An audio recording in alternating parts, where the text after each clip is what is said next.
Guys, welcome back to That's Mr. Camper. It's been a while since I popped out a video. It's been 3 days and I feel like such a piece of shit. Usually I pop out a video every day, maybe two, but I put out the Titanfall Update 6. You can't even get a full game on that. Gears has become retro central and is the $5 8-year-old video game that I absolutely dread. Hop on Gears when there's going to be a team playing and playing with 3 or 4 of my friends. That's when I hop on that game. All of my campaigns have been beat several times over. And Xbox One ain't making any games. They're basically going to say, we're going to make all of our games after August. That's what we're going to do. So I've been really trying to think of something original and a video that I think would create some discussion and that you might be interested in. So I'm going to do a little series on what? W-A-T. What about this is what it's going to be called. It's an acronym. And it's going to be about Gears 4. And everybody puts out a video, what they don't want, what they do want. And basically it's just alternations of something that's currently in Gears of War now. Take away the retro, take away the sawed-off, take away the planted grenades, increase the guys that you put in 7 players or 8 players, bring back the locust, down but not out. Things. I'm not going to be talking about that. I'm going to be talking about something new and little alterations that I think would push the action a little bit. And this topic is going to be the time-sensitive weapons. Well, what the fuck is a time-sensitive weapon? What is that?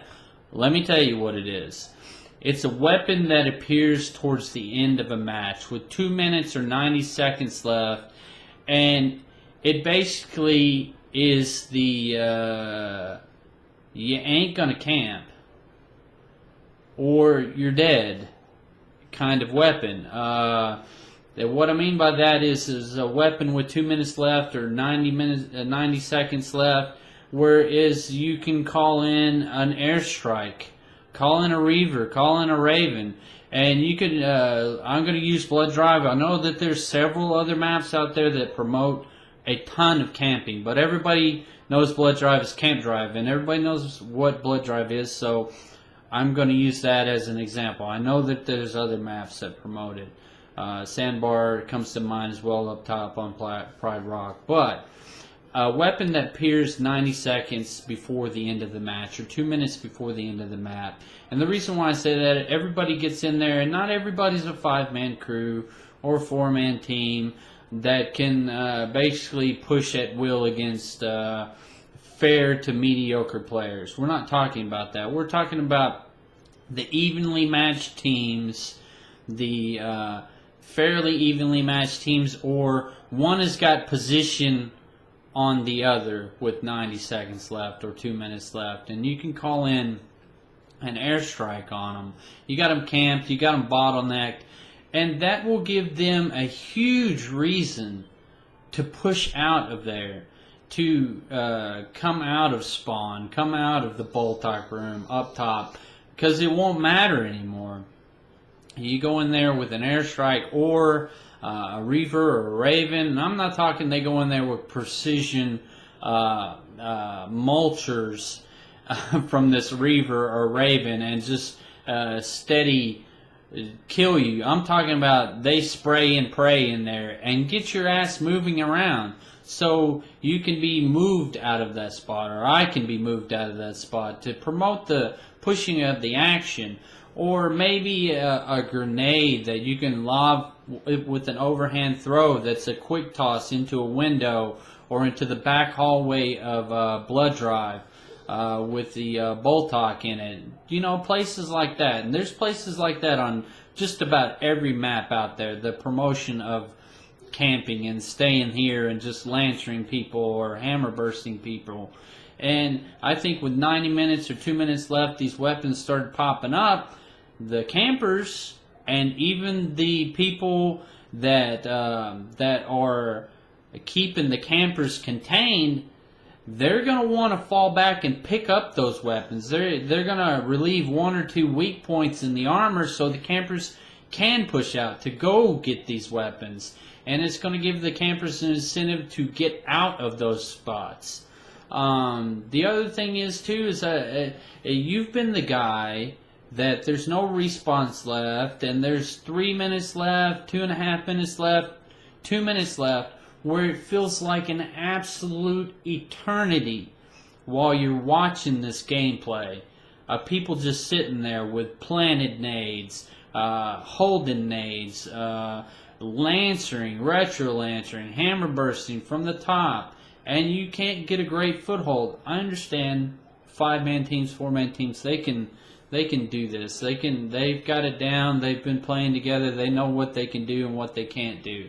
But everybody's been sitting there with 2 minutes, 3 minutes left, just going, what? I'm going to go get me a cup of coffee, or I'm going to go crack me open a beer, order some pizza while these guys camp it out until this is stalemated or it's over, and nobody dies. And it winds up with a 5v3 or a 6v3 or a 6v4. And I don't think that that's what Gears is about. I like Gears because of the action, because of the in-your-face shotgun battles, the smack talk, not talking about your mom talk, but talking about, yeah, you really got your ass kicked that time. I like that. I like that butting the heads kind of thing. I like that in-your-face action. And when you grind it to a halt, especially when you're the 1 or 2 guys that have died, and you're usually the guy that's carrying the team. If you're the last guy that goes out, you're usually the guy that's like 16-3 carrying, and you finally die at the end. Someone gets a lucky nade in on you, and you're the one dead, and you're watching this gridlock here of two teams that just don't want to push each other. They just don't want to do that. Well, if you introduced a weapon that breaks that deadlock, an overhead nade, the Raven, or a Reaver, or something to that effect, then it's going to make people move for that weapon. A dominant weapon, something like that, that's going to make you not sit behind a wall the entire time towards the end of the match. And again, I got to reiterate, this is a toward the end of the match weapon with 2 minutes left, 90 seconds left, something like that, where you don't necessarily have to sit there and camp, because this advantage is to the campers. Well, if you're camping and this guy calls it in on you, well, they have to take a guy or two away to go pick up this weapon, and if you're paying attention, that's where you push out to. And if you take away planted nades and things like that, you won't have anything to worry about. And it also pushes the action. It makes the gameplay go so much faster. My name's That's Mr. Camper. I don't promote camping. I like the in-your-face action that is Gears. When I'm getting my ass kicked by some really good Gears players, yeah, I gotta say I camp a little bit, but not to the extent of some guys up there with marshmallows in a tent pitched. I don't like doing that. But tell me what you think on this. I would really love your feedback to tell me what kind of weapons that you would put in there to promote the pushing of the action towards the end of the match, to see how it goes. I hope you like this video. I plan on coming out with a couple more. I'm going to see how this one does. Like, subscribe, and we'll see you guys later. You make me proud to call myself a fellow gear.